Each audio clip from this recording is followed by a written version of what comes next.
नमस्कार, आप देख रहे हैं बेनिफिट टीवी।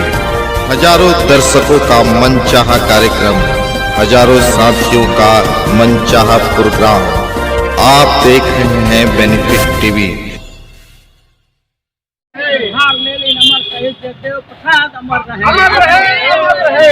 गौरी लंकेश अमर रहे, अमर रहे, अमर रहे। गौरी लंकेश जिंदाबाद, जिंदाबाद, जिंदाबाद। आज बिहार लेलिन अमर शहीद जगदेव प्रसाद जी का शहादत दिवस है।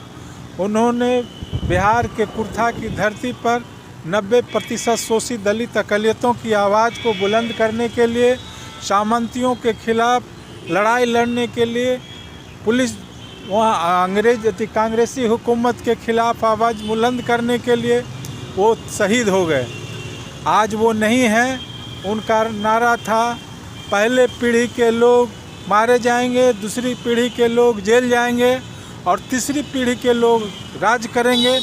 आज तीसरी पीढ़ी के लोग राज कर रहे हैं, मगर जो जगदेव बाबू के जो सपना था कि 90% शोषित दलित अक़लियत, कार्यपालिका, न्यायपालिका, विधायिका और साथ साथ पत्रकारिता में भागीदारी हो, वो भागीदारी पत्रकारिता और न्यायपालिका में हम लोग नगण्य हैं।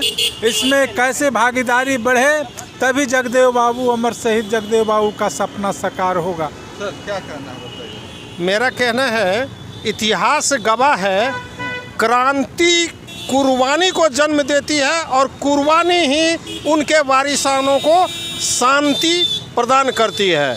क्रांति और कुर्बानी का दौर अभी अभी चल रहा है। निकट भविष्य में 23 हो या 24 हो, शांति मेरे पक्ष में होगी। हमारे सारे लोग बाबा साहब के संविधान के मूल मंत्र को समझ रहे हैं और अपने मताधिकार का प्रयोग करते हुए अपना राज कायम कर बैठेंगे, जो हमारे पूर्वज शहीदों की मनसा थी। और हम एचीभर हैं, एचीभर रहेंगे, सब दिन से रहेंगे, भविष्य में रहेंगे ही रहेंगे। चलिए, बहुत बहुत धन्यवाद। क्या कहना। देखिए, मैं सबसे पहले तो नमन करती हूँ आज के दिन बाबू जगदेव जी को, क्योंकि आज उनका शहादत दिवस है। वो हम जो पिछड़े लोग हैं, सभी के हक हकूक़ के लिए लड़ते हुए उन्होंने अपने प्राणों की आहुति दे दी है। साथ ही हम यह भी कहना चाहेंगे कि आज भी मुझे उनका एक लाइन हमेशा याद रहता है और वो झकझोरता भी है कि जब सदन में महिला आरक्षण बिल के ऊपर चर्चा हुई थी, तब उन्होंने कहा था कि हरी हरी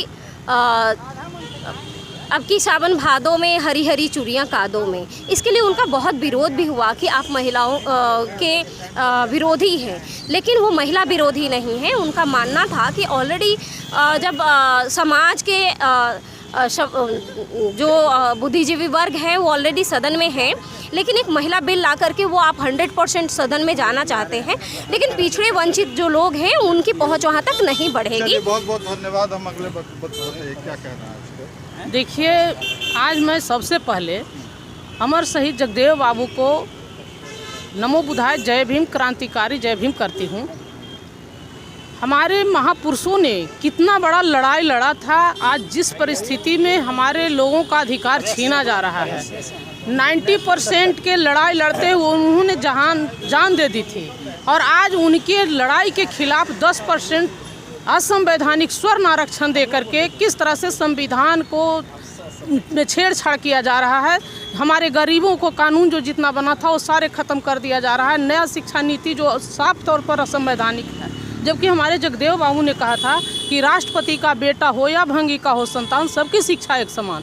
तो मैं कहना चाहती हूँ कि जिस तरह से जगदेव बाबू ने जो लड़ाई लड़े थे कि हमें चाहिए, दो बातें हैं मोटी मोटी, हमें चाहिए इज्जत रोटी, और आज उनके नारा के खिलाफ मणिपुर की घटना देखिए कि किस तरह से महिलाओं को नंगे रोड पर दौड़ाया जा रहा है, और नरेंद्र मोदी जी तानाशाही रूप रख करके और बैठे हुए हैं जो संविधानिक पद पर, उनको 1 मिनट भी संविधान के पद पर बने रहने का अधिकार नहीं है। तो मैं जनता के अदालत में, सबसे बड़ी अदालत जनता की अदालत है हमारे बाबा साहब के संविधान के तहत, तो मैं अदालत में से मांग करती हूँ कि ऐसे तानाशाही प्रधानमंत्री और राष्ट्रपति को फांसी की सज़ा मिलना चाहिए, जिस तरह से यहाँ महिलाओं के ऊपर हो रहा है। 90% शोषितों को हो रहा है। बात करते हैं, क्या कहना है सर? देखिए, सबसे पहले तो बिहार लेलिन अमर शहीद जगदेव प्रसाद के आज जो शहादत दिवस है उस पर हम लोग सब लोग पटना हाई कोर्ट के वकील हैं, अफसर्स भी हैं, यहाँ पर ऑफिसर्स हैं, महिलाएं हैं, सब लोग श्रद्धांजलि अर्पित करते हैं।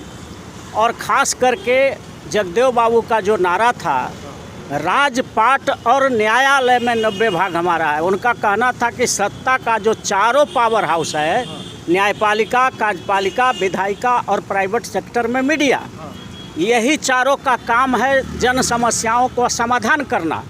तो सत्ता का मतलब जगदेव बाबू का जो था, ये नहीं था कि सिर्फ राजनीतिक सत्ता लेना। उनका मतलब था कि सत्ता का जो चारों पावर हाउस है, न्यायपालिका में भी, कार्यपालिका में भी, विधायिका में भी और प्राइवेट सेक्टर के मीडिया में भी हमारा 90% SC, ST, MBC, OBC minority का हक मिलना चाहिए।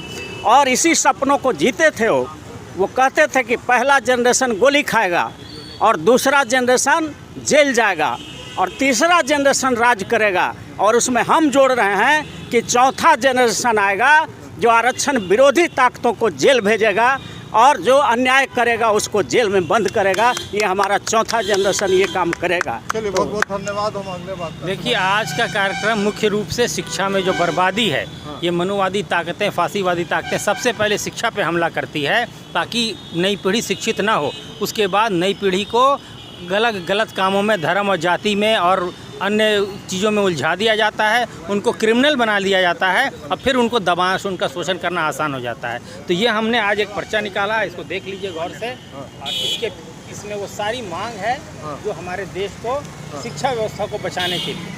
शिक्षा व्यवस्था जब बचेगी तो एक नई पीढ़ी तैयार होगी, वो चरित्रवान होगी, वो जिम्मेदार होगी, वो आदर्श नागरिक होगी और तब वो देश की समस्याओं को भली भांति समझ सकेगी। आज आप देख सकते हैं कि देश का युवा, उसको पता ही नहीं है वो किधर जा रहा है। लाख उसको बताया जाता है लेकिन वो सही रास्ते पर नहीं आता है, क्योंकि स्कूल से ही उसकी शिक्षा बिगाड़ दी गई है। उसमें नैतिकता का अभाव है, वो क्रूर हो गया है, वो अपराधी किस्म का हो गया है। वो चाहे डॉक्टर बन जाए, इंजीनियर बन जाए, पत्रकार बन जाए, जज बन जाए, जब तक उसमें नैतिकता नहीं होगी उसका चरित्र आपराधिक रहेगा। इसीलिए हम हर सेक्टर में देख रहे हैं कि कितना भी बड़ा आदमी क्यों ना हो, बड़े से बड़ा नेता भी अपराध करने से नहीं चूक रहा। आखिर ऐसा क्यों है?